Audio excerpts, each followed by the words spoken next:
Hello again everyone. Welcome back to my channel again. Buti na lang medyo nawala yung sipon ko. Siguro allergy lang yun. So ngayon okay na.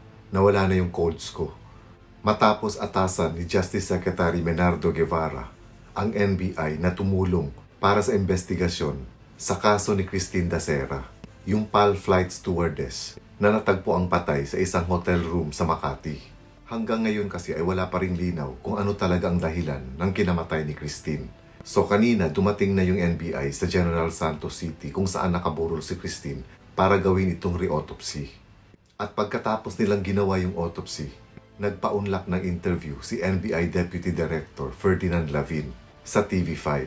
Pero bago natin panoorin yung interview ni Deputy Director Ferdinand Lavin, sa mga hindi pa nakapag-subscribe sa channel ko, please don't forget to subscribe to my channel and tap the notification bell. And then pakitap na rin yung all para every time na meron ako mga bagong videos na ina-upload, manonotify kayo.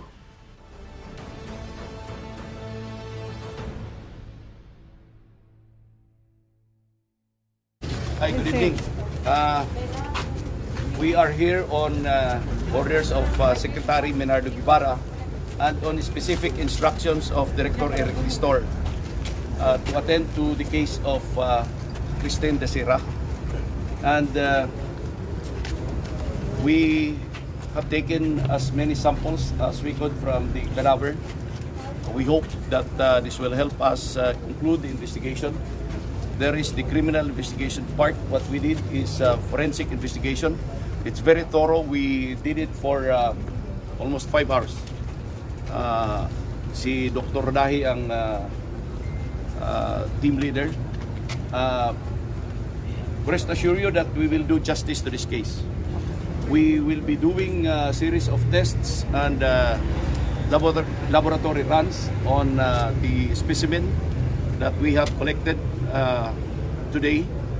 We will be transporting those to Manila, and we hope that the encouraging leads that we have will do justice to this case. Okay. We thank you for your continued support to your government and the government agents. Salamat po. Sir, we understand na nag-conduct na po ng autopsy, pero ano po yung mga evidences na we're looking at sa ngayon? Ang autopsy conducted is in furtherance of the forensic investigation. We collected additional samples. Which will be brought to Manila for some confirmatory tests. The criminal investigation is in full speed. It's being handled by Death Investigation Division of Manila. We have persons who are cooperating with us in the criminal investigation. And again, we thank you for those. I would like to call on those who would like to cooperate.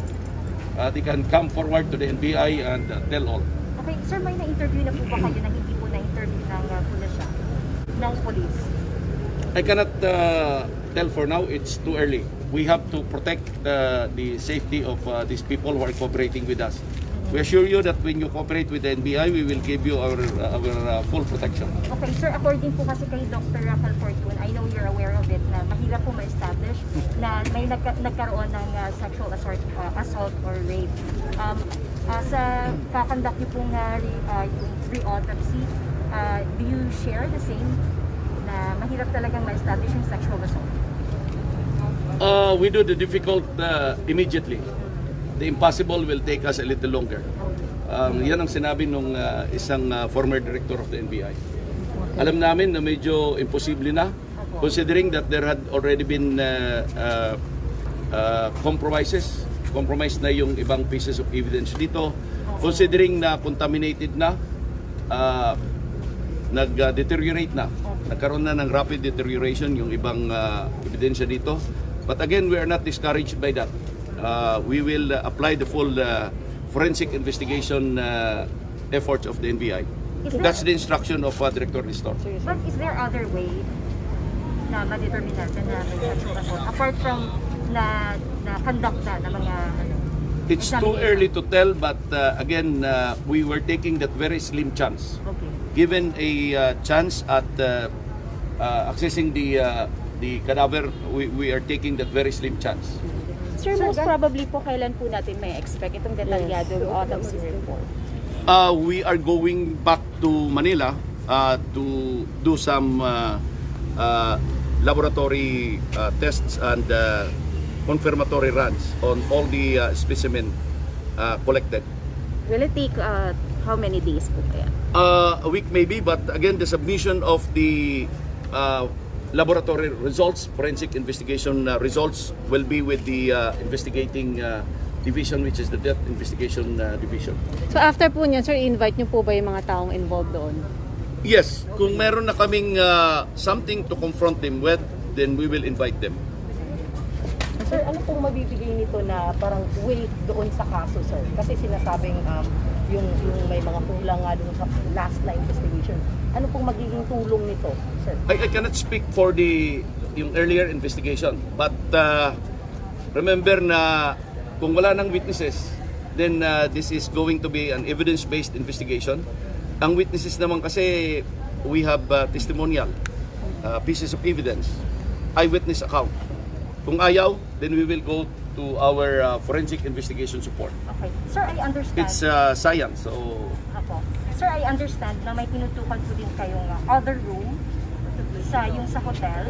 Ano po yung significance ng other room na tinitingnan nito? we conducted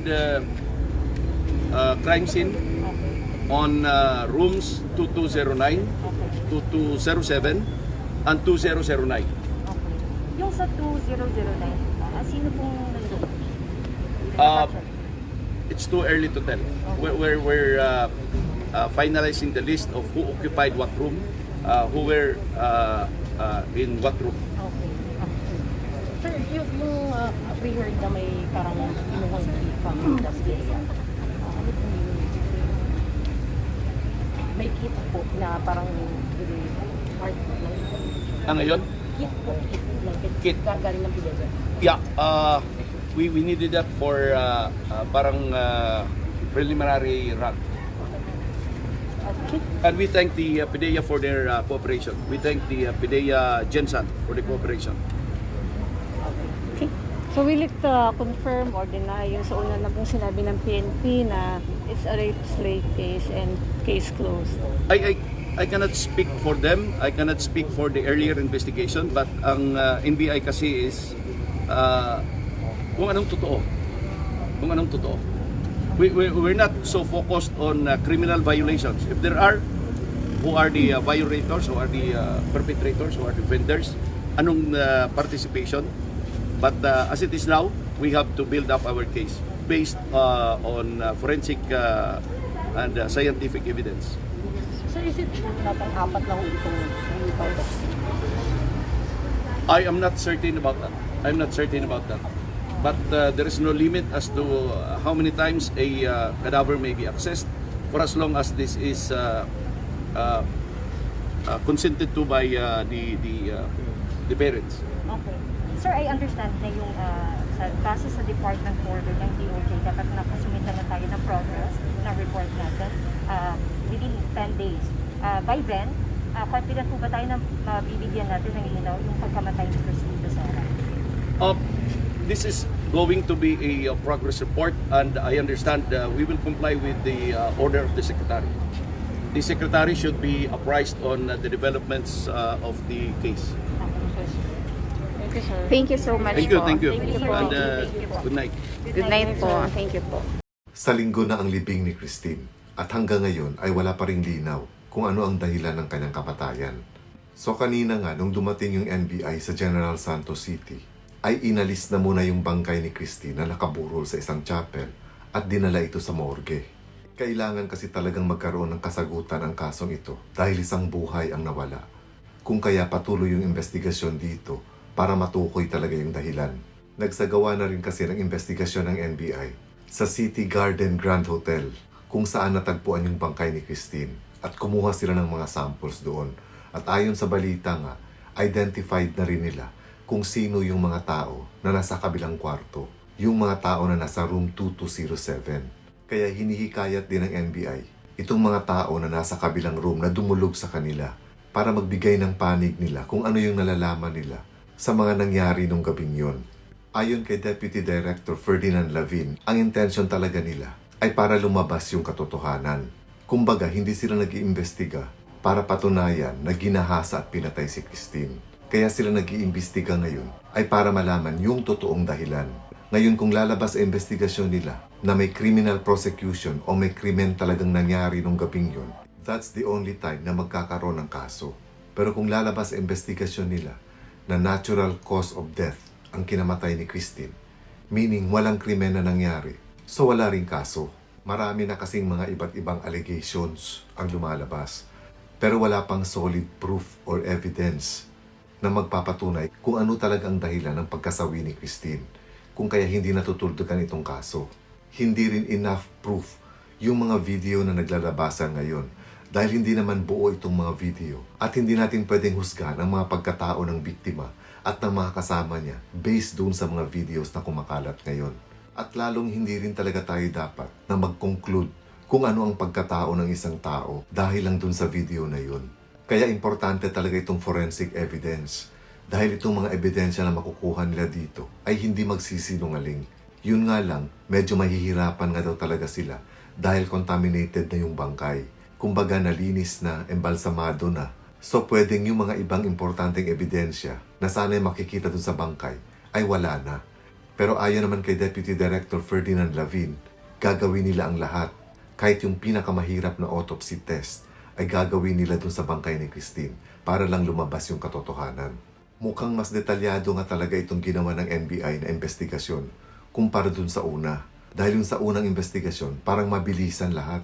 Parang nagmamadali silang magsampa ng kaso. Pero dito sa ginagawa ng NBI, talagang pinaglalaanan nila ng oras.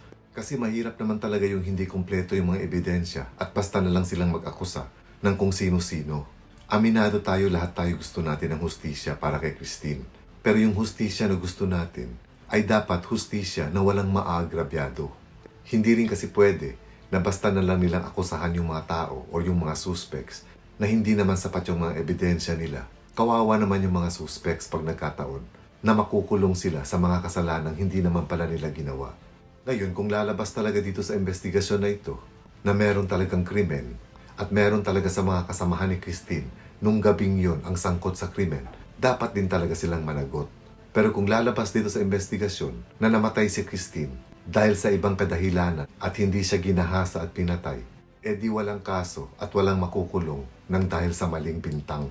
So ayon kay Deputy Director Ferdinand Lavin, pwedeng mga next week ay lalabas ng result ng kanilang autopsy report. Or pwedeng mas tumagal pa. Dahil sabi nga niya, mahirap yung examination na ginawa nila dito sa autopsy na ito. Kaya hindi siya makapagbigay pa ng time frame talaga kung gaano katagal bago nila mailabas yung result. Well, at least makikita natin dito na may effort talaga para tulungan yung pamilya ni Christine para malaman kung ano talaga yung sanhi ng kinamatay ni Christine. So let's hope na sana lumabas na ngayong katotohanan sa lalong madaling panahon para managot kung sino talaga ang dapat managot. At kung wala naman, ay para malinis din yung pangalan ng mga suspects. So that's it for now mga kaibigan. Update ito sa ginawang re-autopsy ng NBI sa bangkay ni Christine. Once again, thank you for watching. Stay safe everyone. Let us all be responsible para sa kapakanan ng bawat isa sa atin, lalo ngayong panahon ng pandemya. Ingat lagi and God bless.